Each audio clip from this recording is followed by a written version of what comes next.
Hey there, YouTube buddies! Bob from Oregon's Constant Gardener. Welcome to the OCGFAM show. What's going on? Let me know in the comments.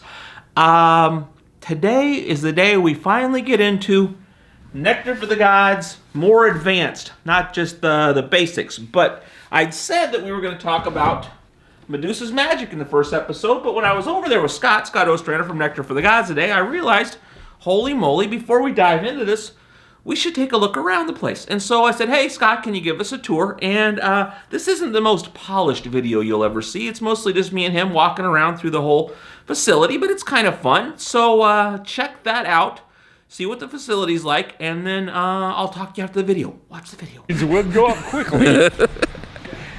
Hey there, it's Bob with Scott Ostrander from Nectar for the Gods. We're here at the big plant to do a little tour of what's going on before we get into the much more stuffity stuff. What's going on here? Tell us about the place.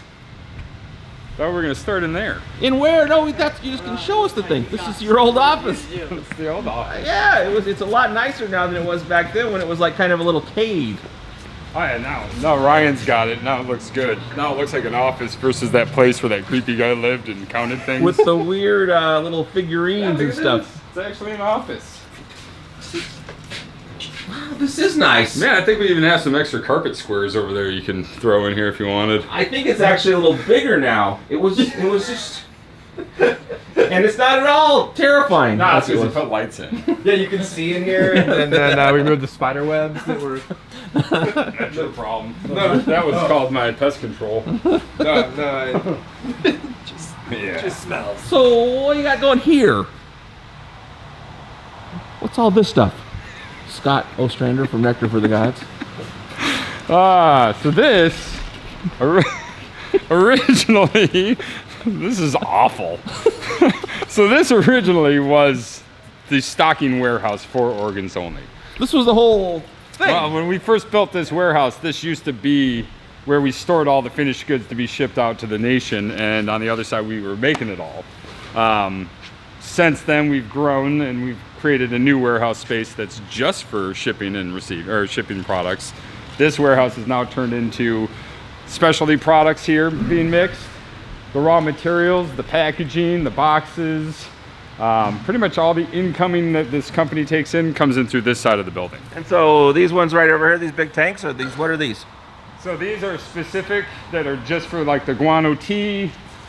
So Megamorpheus in those.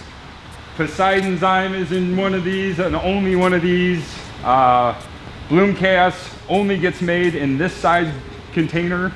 You can only make those by themselves. You can't share the container you We make don't them with? share, and because of the amount of chaos we have to make and how labor intensive it is, and the reaction size that we look for, that's as big of a container, so they have to make this twice a day, 5 days a week, all the way from spring through August. Holy moly. So normally, there's a 9,000 gallon tank that we can make batches of product in.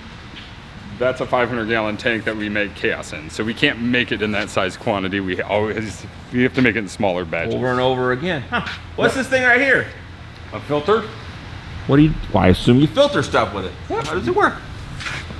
Is it a secret? This No, looks like something you... Casein filter. Google it, and it's basically vibrates excessively. There's multiple screens inside that take it down to a certain micron. All the solids come out one end, all the liquids go back into the tank for bottling. We pretty much put things like Medusa, Gaia, Megamorpheus, products that would have sediment in it, like guano teas will have sand. A lot of the different products will have different feather meal, whatever. This helps us after we do all the digestion to process all the meals back out. Okay. So these are the special ones, so where you make the bulk of the stuff is where? That's on the other side. Is there more to see here? Well, you show the raw goods. We got Yeah. our full power from BioAg. We buy that in the shuttles. You can see the back wall. It's getting an order coming in. Those are empty shuttles. We trade shuttles, so we never have to buy new ones from them. We just send up what we need. They make it for us. They send it back. Generally keep 12 to 24 shuttles on hand of their products for mixing all of our nutrients with. It's a little cold out here. Yeah, well, It's a downfall of 80,000 gallons of rainwater. It tends to keep the cold water in here in the cold temperatures. Oh. Down here, you've got your feather meals, your gums, your kelp meals. You know, a lot of people asking the materials, are they natural, or do you source them from? You know, we do a lot of work at sourcing out clean and quality products. We don't cut corners or costs to get the best of the best. You know, and so people can see, you know, what Aphrodite's looks like before we make it. We start right here. All of that's going to be one batch of Aphrodite's. Ah. There's the stuff that makes your Herculean nice and thick. It's not the bone meal, it's the gums. These are what kind of create the milkshake sensation when you're done brewing up the bone meal. Words. Cold. It really is. I really can't think. What's that thing over there? The labor killer. Oh. That's the bottling machine, which you can do a lot of bottles at a time. We can do about 36 gallons a minute in quarts when that thing's going crazy. We use it maybe 2 months of the year when we have to stay ahead of the curve. Most of the time we just let the employees bottle by hand to keep them jobs. So through here is where we do all the work.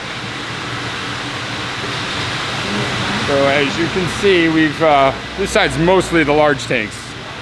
We fill these up to about 8,000 gallons each. Because of demand and the growth of the company, we've now isolated 8 of these down just for bone meal. Every week now we're able to pull off 8,900 gallons of bone meal that's digested and done. Before we made 2 tanks and we'd alternate every month. So every month something's coming out. Now we can do it every week, which has been great. As you can see, all the tanks in here are going to be the same size with the exception of that one. Don't know why. Everything in here is isolated to be its own special working unit. We have 3 different mixing crews that have a lead and 2 employees below them. They're all in charge of their own mixes, and then we have 1 guy who looks and oversees all the quality control. In each one of these tanks can be, you know, for Herculean harvest, this can be in here for 10 weeks, optimally 8 if it goes well. The digestion is usually complete. If it's not complete, up to 10 weeks of sitting in this tank. As you can see, all these tanks will be bone meal soon, so as one's coming out, one's being built, we're always keeping bone meal in production.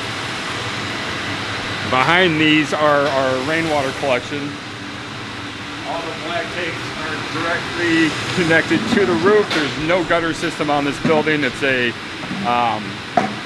powder-coated rooftop that prevents rust, any type of metal leachates.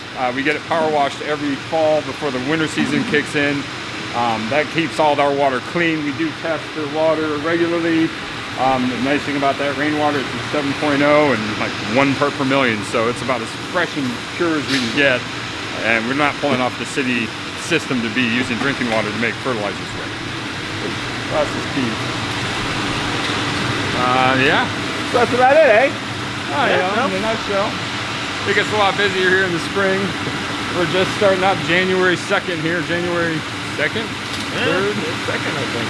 Yeah, what day is it? Days? Yeah, it's the first week of January anyway. It's the first day back, isn't it? Oh, I work. Yeah. I don't know.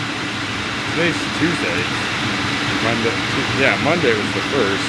Don't really think it's compelling for us to argue over what day of the week it is on the Especially when it's 2024 and you're watching this video going, what year was this? Talking about? Was this 2018. So yeah, if we do this again, we'll come back and visit April, May. You'll see a whole different fervor in here.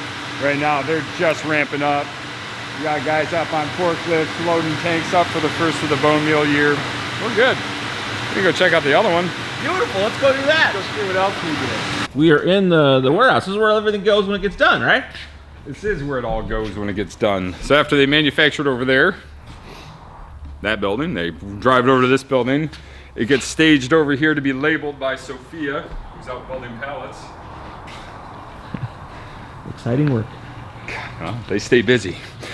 So yeah, Everything gets labeled here, all by hand currently, soon to not be. So what does this thing do if they do it by hand then? This right now is a date printer, so when the bottle passes over, it sprays a date onto the bottle. Okay. So on all the bottles from this point forward, there should be a date code on them. Cool. And then they just got a big stack of labels and they just put the label on. One by one, one by one. Nice. In here too, that's where they package the dry goods. Like one shot gets packaged over in the corner, your sample kits are over there. All of our partnered products or our companion products, if you will, get stored over there and thrown into all the sample kits, like your Microbe Life and your SLF and your Mycorrhiza from Bigfoot and Green Grow and who else? Cultured. And Cultured Tea products. That's where those land and stay, and then they get packaged up. The nice thing about this warehouse is it gives us a cleaner environment to be able to store our products in, so we don't have to clean every box when we ship. It keeps everything dust free. Believe it or not, when you grind up bone meal real fine and make it into a liquid, it tends to be dusty and a mess. So this warehouse allows us to section everything off, puts everything into size specific lanes. You got your gallons, your quarts, your 2.5s, your 5-gallon jugs, your 55s are down here. Gives us picking locations, and it gives us a better idea of what inventory we have all the times, and then keeps the production guys on check to make sure that they're making the right stuff at the right time. Yeah. Down than that. Well, where does it go? So you get it all done, you got your shipping area, right? Yep. Place your orders, got your distributors, they put their orders in. You send it out here for Carlos and Valente, they pick your order for you. They get it all staged. Tim gathers it up, puts it on the scale, weighs it, throws it on the shrink wrapper. See, that's what my fear is. I see this video going where you shrink wrap me. Tim! So I think we should just end it there so I don't have to cry on camera.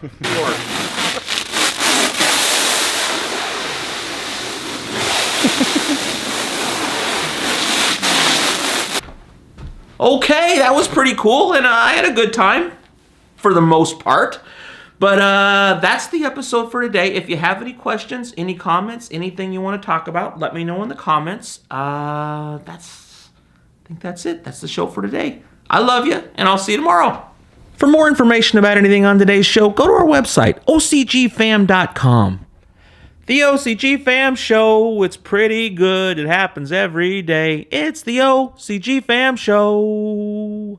See you tomorrow.